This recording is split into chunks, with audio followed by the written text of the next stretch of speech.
how does an audience affect the way you speak and the outcome of your talk? That's what we'll talk about right after this.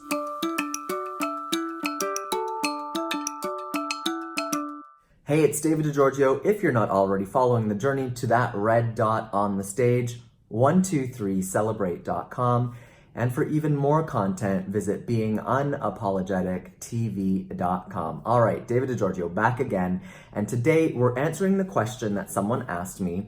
Does the audience, does the crowd in my TEDx talk play a role in how I was feeling on stage? And this is a really great question to deal with.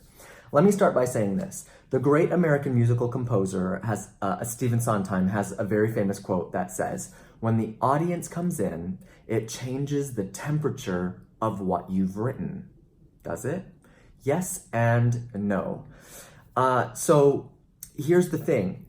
With practice and rehearsal, all of a sudden, you have internalized the talk, not memorized. Remember, we talk about internalizing a talk. Once you've internalized it, ultimately, I advocate for you becoming unmessable as a speaker so that nothing changes regardless of the outside environment, of the audience, of outside situations. So keep that in mind as we explore this. Now let me tell you a story about me as a head of a high school music department for a number of years. Year after year, I'd have classes, and sometimes you have very engaged students, sometimes you have disengaged students, and what I've come to learn is this. I remember having classes where I had multiple disengaged students, and I thought the entire time I'd go home every day and think to myself, gosh, I'm not getting through to these kids, I'm not making an impact, they're not learning, they don't care, this isn't going to have any effect on their life, I know they're not going to go forward in music in their life, so what is the point of all of this? And in fact, there were a couple of students that I remember very specifically through the years who were absolutely disengaged. They were hardly ever present in class, and when they were present, they looked like they were not paying any attention. And a couple times this happened throughout my career, where at the end of the school year, one of those kids who was completely disengaged, didn't attend very much, didn't seem like they cared about music at all, would come to me at the end of the semester and say, "George," they called me George because of my last name, it was a term of endearment, "George, this was one of the best classes I've ever taken in high school. Like, it just really affected me. You've changed my life. You've given me so much to think about." And I thought to myself, were you there? Were you present? Because when you were there, it looked like you were asleep.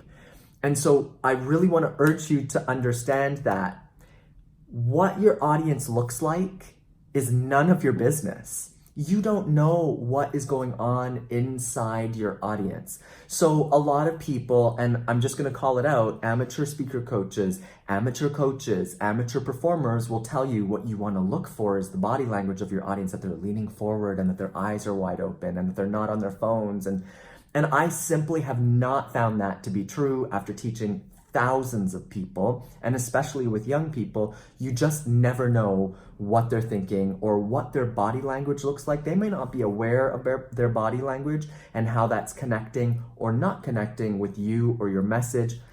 Basically, none of that matters.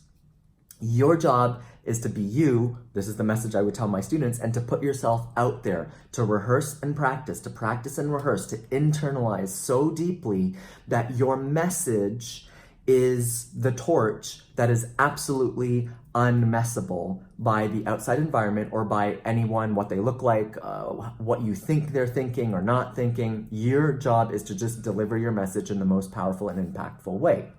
One of the concepts that I actually talk about in my TEDx talk is the idea that I enter every room as if there's a standing ovation waiting for me. And I say, because there is. Standing ovations are created in your mind first.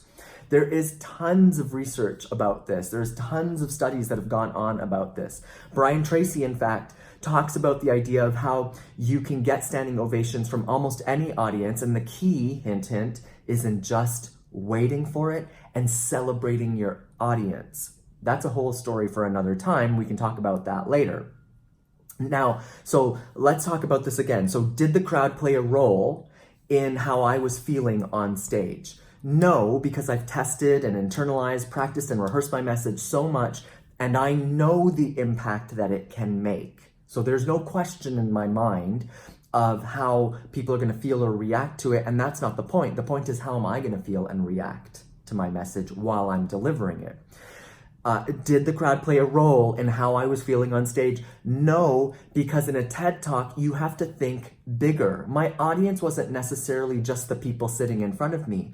My audience is going to be all the people who are sitting at home who I don't know, can't see, cannot affect, have no idea if they're engaged or disengaged or what they're doing while they're watching my talk. So now I have to amplify my energy to an even larger than life level to make sure that I'm going to translate on video.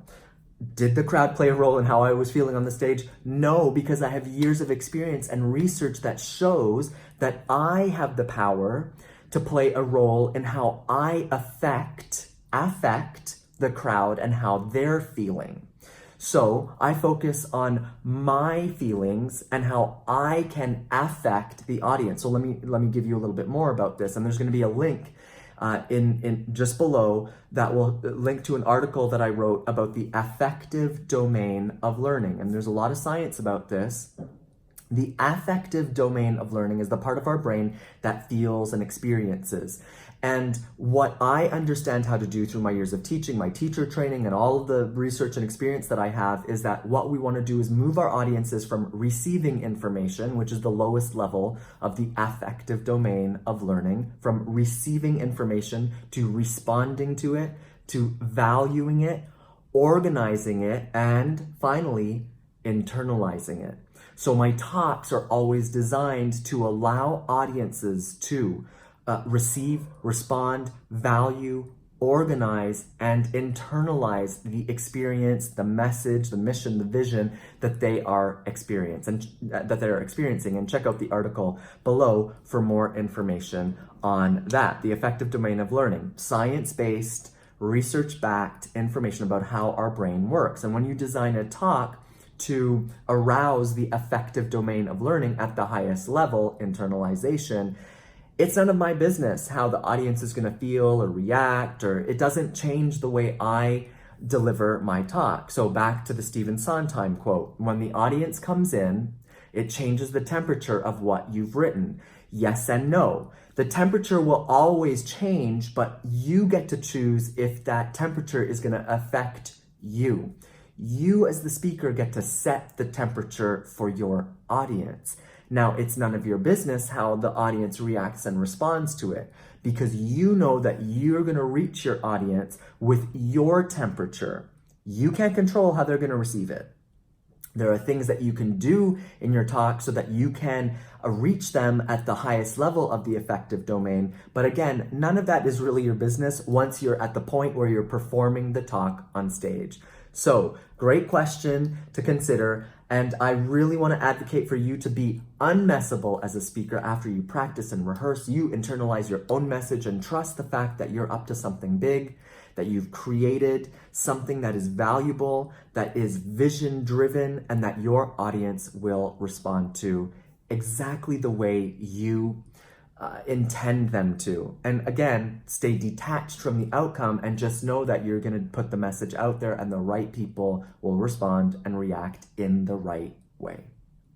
All right, so for more content, make sure that you subscribe at beingunapologetictv.com. Follow the entire journey to that red dot. Until next time, I'm David Di Giorgio. See you soon.